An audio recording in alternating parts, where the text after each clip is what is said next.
आप सभी को जय मसीह। और आज हम पढ़ेंगे भजन संहिता 41 अध्याय की एक आयत से पढ़ेंगे।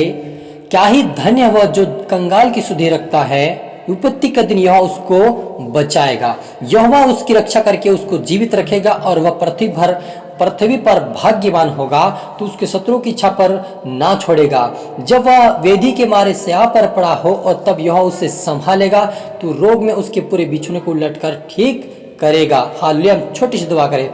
धन्यवाद प्रभु यीशु पवित्र आत्मा पिता परमेश्वर, आप मेरे मुख से होकर बेले पिता अच्छी वचन से हर एक से बात कर, हर एक जो 100 गुना फल कराए पिता, जीवन को बदले और आशीष ब्लेसिंग मेरे खुदाबन सबको प्रार्थना सुन प्रार्थना में यीशु के नाम से आमीन। तो मेरे अजीजों, यहाँ पर दाऊद राजा कहता है कि जो कोई कंगाल की सुधि रखता है वो धन्य है। और उस समय क्या करेगा? परमेश्वर उसको हर प्रकार की विपत्ति से बचाए, क्योंकि वो गरीब लोगों की वो मदद करता है और कंगाल लोगों की वो सुधि रखता है। इसलिए परमेश्वर उसको हर बीमारी विपत्ति से बचाएगा और वो क्या करेगा? उसकी रक्षा करेगा और वो जीवित उसे रखेगा और वो भाग्यवान पृथ्वी पर कहलाएगा। हालेलुया। मेरे अजीजों, यदि हमारे पास, यदि आप और मेरे पास यदि देने के लिए कुछ है तो आपको मदद करना चाहिए। जो कोई गरीब दिखता है उसको हमें मदद करना चाहिए, क्योंकि हम प्रभु के लोग हैं, हम देने वाले बनना चाहिए। हमारे पास है जब भी, यदि हमारे परिवार की आवश्यकता अनुसार ही, तो हम नहीं दे सकते। लेकिन जब हमारे आवश्यकता पूरी होने के बाद भी यदि हमारे पास कुछ ऐसा धन बचा हुआ है यहोवा की ओर से, तो हमें गरीब कंगाल की सुधि रखना चाहिए, ताकि परमेश्वर उसे बचाएगा और हर विपत्ति से रक्षा करेगा और वो भाग्यवान कहलाएगा और उसको उसकी शिक्षा पर उसके शत्रु के ऊपर ना छोड़ेगा, लेकिन परमेश्वर उसको बचाए रखेगा। वो खाट पे पड़ा हुआ वेदी के मारे वो पड़ा हुआ रहेगा, तब भी यह उसको संभाल कर उस दुख से, उस रोग से, उसको बिछोने पर से उलट कर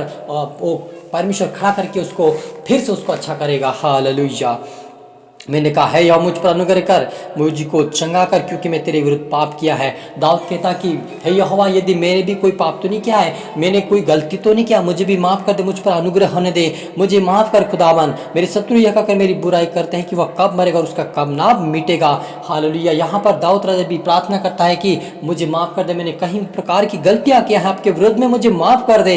और मेरे लोग आते वो भी मेरी बुराई करते हुए कहते हैं कब ये मिटेगा, कब मरेगा। लेकिन वो कहता है कि मेरे सब बेरी मिलकर मेरे विरुद्ध कानाफूसी करते हैं, वे मेरे विरुद्ध और होकर मेरी हानि कल्पना करते हैं। वो कहते हैं इससे तो कोई बुरा रोग लग गया है, अब जो यह पड़ा है तो फिर कभी उठने ना पाएगा। हालेलुया। यहाँ पर कहता दाऊद राजा की मैं जब दुख में था, तब तकलीफ में था, प्रभु मुझे माफ कर, मुझे क्षमा कर। और मेरे जो दोस्त यारी, मेरी जो बेरी है, मेरे वो एक दूसरे कानाफूसी करते हैं और मेरे बारे में वो हानि की कल्पना सोचते हैं, लेकिन वो कहते हैं कि वो बुरा रोग से लग गया और आप कभी उठने नहीं पाएगा। लेकिन वो कहता आगे कि परंतु हे यहोवा, तो मुझ पर अनुग्रह करके मुझको उठा कि मैं उनकी बदला दूं।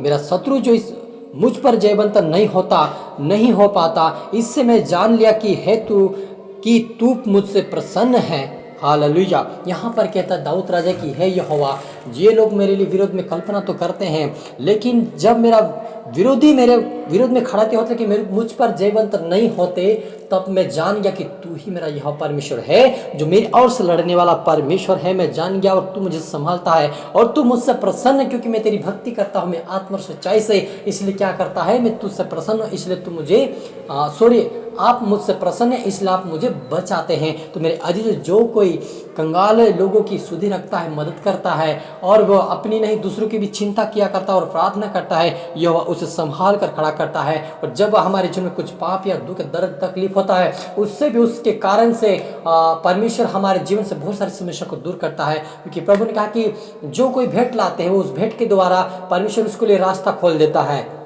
हालेलुया। तो जो भी कोई अपनी मदद में से, अपनी जो भी आमदनी में से अगर मदद करता है, उसके परमेश्वर उसे उठाकर खड़ा करता है, उसको ब्लेस करता है मेरे अजीजों, क्योंकि वो जीवित परमेश्वर वो कहता है कि मुझे तो तू खराई में संभालता और सर्वदा के लिए अपने सम्मुख स्थिर करता है। हालेलुया। यहाँ पर दाऊद कहता है कि जब मैं खराई पे चलता हूँ तो तू मुझे संभालता है, सर्वदा तू मेरी रक्षा करता है, तू मुझे संभाल कर रखता है। मैं तेरा धन्यवाद करता हूँ, सर्वदा के लिए तू मेरे सम्मुख स्थिर रहता है।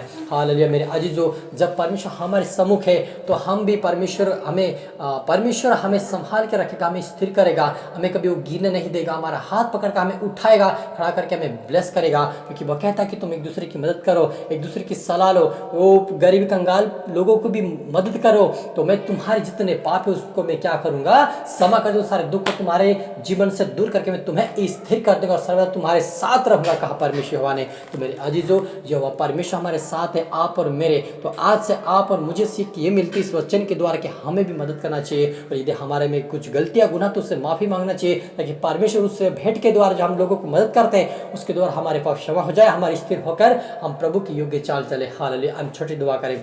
धन्यवाद सेना की यहोवा, ओ रूहाना रबा सीखे रे बे हो पवित्र आत्मा छू मेरे खुदा, हरि को तेरे आत्मा तेरी मस्सा से भर मेरे खुदा, हरि को बुद्धि और समझ के आत्मा दे। आज के वचन द्वारा ये पिता हरि के जो मैं सीखो, और पिता सही पिता तेरे वचनों का पालन करते हुए आगे बढ़े मेरे पिता, इनको सही सलामत इनको तेरे पंखाड़ में छुपा ले खुदावन, इनको तेरे स्वर्गीय राज्य के लिए बना, तेरे पंखों के आड़न छुपा के इनको सीखा समझा पिता कि एक दूसरे की मदद करने वाले बने, और इनके जीवन में जो भी पाप जो भी गलती गुनाह इनके जीवन से दूर होने पाए, समस्या इनके जीवन से दूर होने पाए, आजाद होकर तेरे स्वर्गीय राज्य के लिए बने, तेरी महिमा तेरी स्तुति करने पाए। यह वह हरी को तेरा आत्मा सोता कि हरी आज के वचन के द्वारा उनको जितनी भी इनके पास संपत्ति पिता अगर देने की योग्य तो ये देने वाले बने, हरी की मददगार बने पिता, आशीष तेरी पाए मेरे पिता, और इनको तेरे पैरों को पिता स्थिर कीजिए, ब्लेस की आशीष तेरे स्वर्गीय राज्य के लिए बनाए मेरे पिता। सबको तेरा आत्मा सोता प्रभु अपना हाथ में देते हुए प्रार्थना यीशु के नाम में, आमीन।